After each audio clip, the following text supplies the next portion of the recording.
B'Shem Hashem Nas V'Natzliach. This is shir number 2 on preparation for Rosh Hashanah. In our previous shir, we established that the core essence of tefillah is the outpouring and expression of our innermost desires, our she'ifa or our ratzon, which defines the fundamental essence of our nefesh.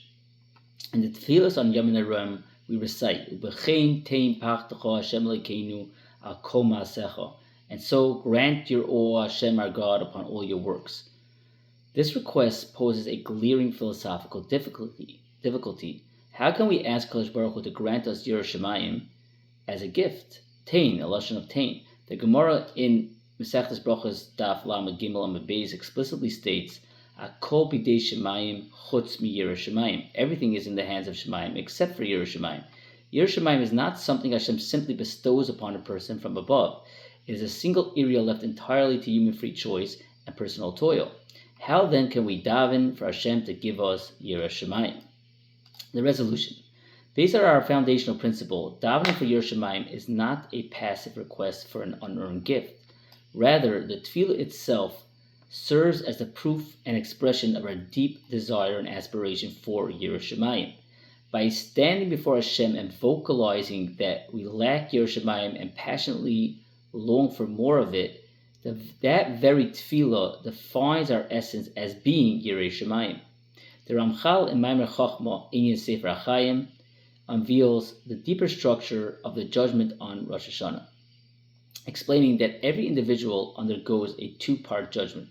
The first stage is Olam Haba, judgment of the essence, the Sefer HaChaim versus the Sefer HaMesim. It's the again Olam Haba. A person is initially judged on Rosh Hashanah based on his essential spiritual classification. Will he be counted among the tzaddikim or among the rishonim? This primary judgment determines whether an individual is written into the Sefer HaChaim or the Sefer HaMesim, again referring to Olam Haba. This initial stage corresponds directly to our supplication of Zachrenu l'chaim, remember us for life. We are asking Hashem to define our fundamental status and place us in the category of tzaddikim. The second stage decrees the physical existence, the Gzeres Olam Hazeh. Later in the judgment process, Hashem decrees the specific physical outcomes for the upcoming year in Olam Hazeh, such as health, livelihood, peace, and physical well-being. This secondary stage corresponds to our later insertion in the Tefillah, Uksoid l'chaim toivim kol b'nei b'risecha, and inscribe for a good life all the children of your covenant. The central difficulty. A tzaddik possesses a concrete spiritual reality based on his actual level of ruchnius. If an individual is currently not on that level, how can he legitimately request that Hashem classify him amongst the tzaddikim during Zachrenu l'chaim? How can Hashem evaluate a person as a tzaddik if his past actions reflect otherwise? The answer lies in the true definition of Zachrenu l'chaim. True chaim. Real life is defined as life dedicating to fulfilling the Ratzon Hashem with Yiras Shamayim. As it says in Devarim 30:19 or Perek Lamed Pasuk Yotes, the Torah commands Ubacharta b'chaim, and you shall choose life. This refers to the mitzvah of choosing the authentic life of Avodas Hashem and accepting the Ol Malchus Shamayim, the yoke of Malchus Shamayim. The sincere aspiration and yearning to be a Yiras Shamayim and to live like a tzaddik redefines a person's essence. Hashem evaluates a human being based on the true direction of his inner desires. When we daven kasfeinu b'sefer HaChaim, we are asking Hashem to establish that aspirational state as an enduring reality in our lives. So here's the core principle. The greater and more passionate a person's inner aspiration is for spiritual truth, the more profoundly it alters and elevates the actual essence of his neshama. When we daven Zachrenu l'chaim, we immediately added the description of Melech Chafetz B'chaim, king who desires life. Why does Hashem, the King, specifically desire our spiritual life? The Zohar Parshas Tzav, Daf Chav Tes Amid Beis teaches, Kol nishmosin gezirim mitachas kisei hakavod. All souls were carved out from beneath the throne of glory.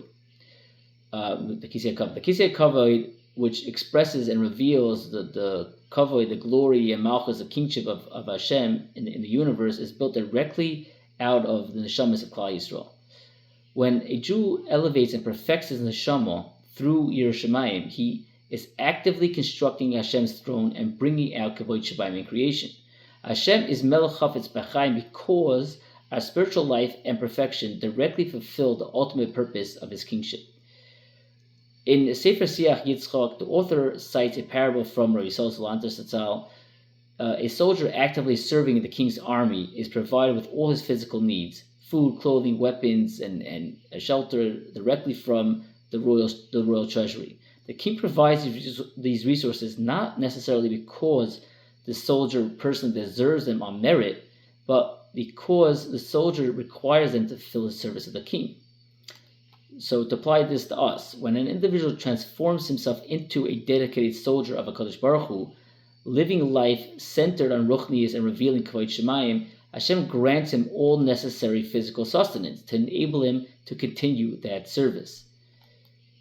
The inner aspiration alone, however, is insufficient if it remains passive. To validate that our desire for Kavod Shemayim is authentic, it must manifest in concrete practical efforts.